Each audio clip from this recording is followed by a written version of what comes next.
Aloha everybody and welcome back to part 4 of Sonic Boom Fire and Ice. We are still going through Seaside Island, and now we've made it to Sonic's shack, his humble abode. Just like with Sonic Boom Shattered Crystal, Sonic's place is the place you go to when you want to rewatch any cutscene in the game, as well as listen to any of the soundtrack whenever you want. And man, the music in Fire and Ice is really, really good, by the way. This is probably the best soundtrack of all the Sonic Boom games. It's once again done by Richard Jacques, and he absolutely knocks it out of the park. We can also unlock concept art, such as Eggman's Gold Record, which, you know, I didn't know I wanted Dr. Eggman mixed with Daft Punk, but there it is. Even Orbot and Cubot right next to Eggman have, like, Daft Punk helmets on, so that's pretty awesome. But, using the Ragnium that you collect throughout the levels by defeating robots, by getting all those ring chains, you can unlock concept art for the TV show as well as the game for a little behind-the-scenes info on Sonic Boom. So that's all you really need is Ragnium. You can replay any stage in the game and the robots will respawn, the rings will respawn. So you can always just get infinite Ragnium and just collect as much Ragnium as you possibly can. So getting all the concept art shouldn't prove all that difficult as long as you just keep playing the game and playing the game and playing the game. But, yeah, Quincy is not here in this particular version of Sonic Boom, so we're not going to be collecting a whole bunch of Quincy tokens and getting figurines.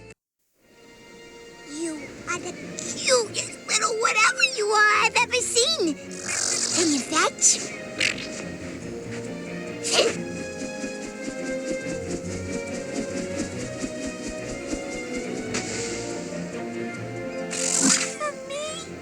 So sweet. I didn't get you anything. I love you. Well, it looks like Styx is okay. Or what passes for okay in her world. Styx, watch out! That thing is dangerous. This little guy is not dangerous. He's lovable and snuggable, and I call him Adorobot 2000.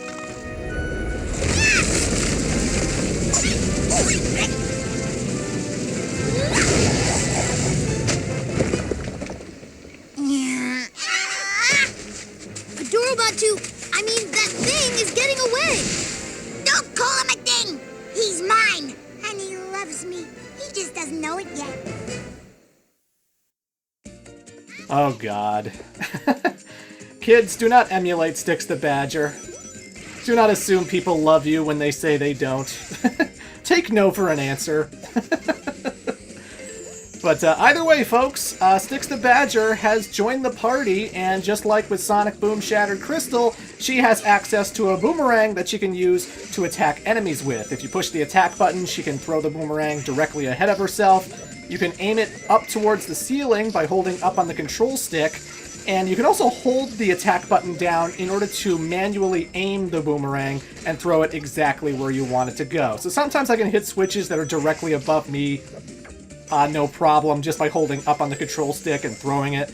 But other times I'll need to hold the button down so that I can go through narrow passageways and it can actually change with angles. Because, you know, sometimes it goes up, then it goes right. And if you just throw it in one direction, it's just going to hit the wall or not go far enough. And, yeah, but you hold the button down, like so, and you can aim it up and then right, and then grab items with it. It can even use the fire and ice powers as well. So if you see an ice block, if you have the fire element, the boomerang will actually melt the ice for you and pass through and destroy it for you. And same with water. It can solidify the water and turn it into ice if you're using the ice element. So that's pretty good.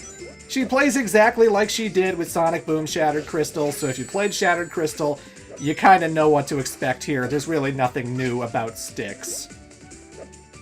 I love this background, by the way. The background of this challenge room is so good. It's like a painting, and it reminds me so much of like Rayman Origins or Rayman Legends, if you've ever played those games, because I've always found about the Rayman games is that you could take a screenshot of any moment of gameplay in those games, and it's like a painting, you know? Like every piece of movement, every screenshot is a painting with Rayman Legends. It looks so damn good. And you know, Sonic Boom Fire and Ice is a 3DS game. We're not exactly playing on a high-definition console, but the backgrounds are pretty pretty darn good, and they look exquisite. And it's a pretty game for the handheld, a very pretty game for the handheld. And I think it looks a lot better than Sonic Boom Shattered Crystal did, so it's a huge improvement on that front. Soundtrack-wise as well, because once again, we got Richard Jock, who is a famous Sonic composer, a veteran Sonic composer, who's done stuff for Sonic 3D Blast, Sonic R, the All-Star Racing games that Sumo Digital did. And yeah, he does a really good job with Sonic Boom Fire and Ice. There's a lot of great tracks in here that I actually really enjoy listening to. It's easily the best soundtrack of all the Sonic Boom games. And there are some select pieces of music that I'm actually going to show off at the end of some of these videos, just because I think they're really, really good. The Pirate World especially has an amazing piece of music that I think is so damn good. And yeah, I'm always bopping my head whenever I'm playing this game, or even just when I'm listening to it and doing commentary for it with this Let's Play. I'm always bopping my head around because the music is so catchy. And Richard Jock does it again. Richard Jock does it again. But yeah, nothing new to say about Styx, other than the fact that, like, this is going to be the last time we ever use Styx the Badger, because this is going to be the last Sonic Boom game I ever play for the channel, and she's not exactly part of the main Sonic continuity. She's not going to appear in Sonic Mania. She's not going to appear in Sonic Forces. And I believe this will be the last time we ever see her. This will be the last time we hear Nika Futterman's performance as Styx, which is a darn shame, a darn shame. Also, the Sonic Boom TV show doesn't look like it's ever going to get a third season, so I think that's it for Sonic Boom. But, then again, never say never, because, you know, who knows, maybe Styx the Badger will actually be so popular that they actually put her into the main Sonic continuity. Stranger things have happened. For all I know, Sega could decide out of the blue, just like, you know what? We want Sally Acorn to be part of the main continuity. We want Sally Acorn to be a character in the games. Let's do that. You know that Antoine character? Let's make him part of the games. Rotor the Walrus, Bunny, Rabbot, let's make them part of the games. That plant girl from Sonic X, Cosmo. Let's make Cosmo part of the main continuity. Let's have Cosmo in the games. Let's get the Metarex into the games. No, let's not do the Metarex saga, please. Please. But, you know, for all we know, Sega will just decide that Styx the Badger was one of the best things to come out of the Sonic Boom franchise, and then maybe after Sonic Forces, they'll be like, hey, let's put Styx in the actual continuity, and let's make her an actual character that interacts with all the games, and then maybe she'll come back. But, as of the end of 2018, we're approaching 2019, it's looking likely that this will be the last game Styx the Badger is ever in, so, goodbye. Goodbye, Styx. It's been a fun journey. Yes, it has. But this playthrough's far from over. Don't worry. We're still gonna have lots of time with her even still. But we got ourselves another hovercraft level, ladies and gentlemen. And like before, I just say, hold the R button down to go fast. Hold the Y button down to shoot your machine gun bullets. You have infinite ammo. There's no cooldown period. And just dodge the icebergs, destroy the icebergs, and keep picking up those purple clocks so that you get more time, because you're definitely not going to have enough time if you don't pick them up, and they are very, very important. Sometimes when I want to, like, grab a purple clock, like when you're holding the R button down, you do move a little more stiffly than you would if you weren't holding on to it, and oh god, the timer, ugh! Got a little tight there, but, if I'm, like, all the way to the left of the pathway and I see a clock on the right of the pathway, if I keep holding R, chances are I'm going to go too fast, and I'm not going to be able to move from one side of the screen to the other quick enough, so that's when I let go of the R button. I make sure to let go whenever I'm going up to one of those purple clocks, and, yeah. Otherwise, the hovercraft levels are all pretty much identical. They do improve in terms of difficulty. They do get harder as the game goes on, but it's always the same kind of setting. It's always the same kind of objective. It's not like Tails gets like missiles or any kind of extra upgrades for the hovercraft as the game goes on. So Yeah, you're going to be seeing a lot of that particular level over and over again. Fire and Ice is definitely an improvement over Shattered Crystal, but I do have to say that it still has a lot of repetitive features to it, meaning that we're going to be seeing a lot of those Fire and Ice tunnels, we're going to be doing a lot of Tails submarine levels, and we're going to be doing a lot of digging when we eventually get Knuckles, but we can't dig now, so there would be an upgrade underneath that pathway, and that's the one item I won't be able to get for this level until I come back with Knuckles. Luckily, after this level, we unlock Knuckles, so it's going to be 100% completion from here on out. Don't you worry. Don't you worry. Completely 100% completion from this point onwards. I love the backgrounds of this game. I know I just said that earlier, but man, the backgrounds of this game are so good. And so is the music, and it's such an improvement. Such an improvement.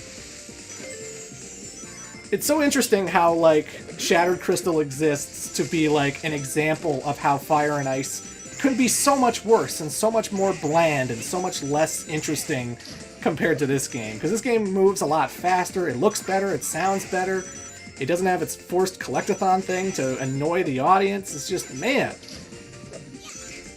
Sometimes it's really, really good when a video game gets a sequel because they just know how to improve on everything that went wrong, and I love it. I love it.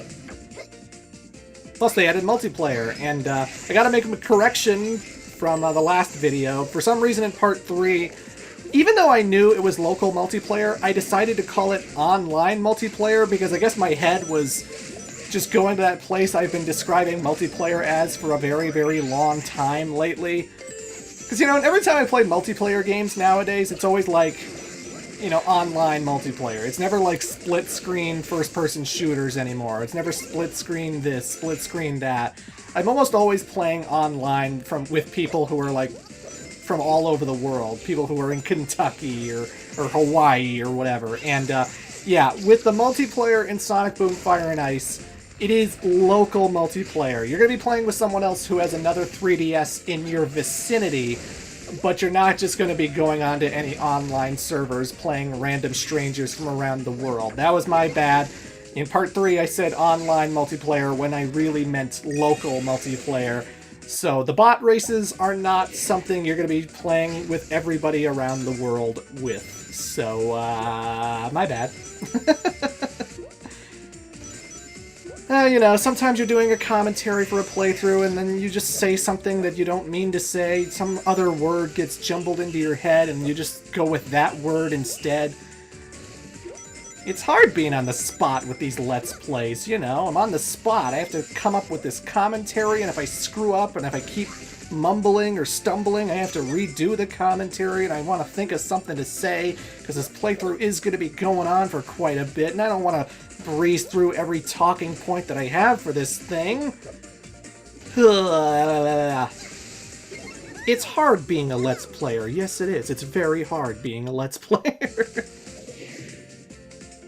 But, you know. In case you're wondering what Sanzaru Games has been doing lately, apparently they did the port of Spyro 3 for the Reignited trilogy. Apparently Sanzaru Games is responsible for how Spyro 3 turned out. And I did hear that was the most glitchy version of all the Spyro games in the Reignited trilogy. So, not saying it's not playable, I'm not saying it's a bad game or anything, but apparently from what I've been reading on, apparently Spyro 3 had the most glitches and stuff. But yeah, that's what Sanzaru Games has been up to recently. So the team that did Shattered Crystal, Fire and Ice, they made Spyro 3 for your PlayStation 4 and your Xbox One, if you've been playing the new Spyro games. New Spyro games. They're the old Spyro games, just remastered, you know. You know.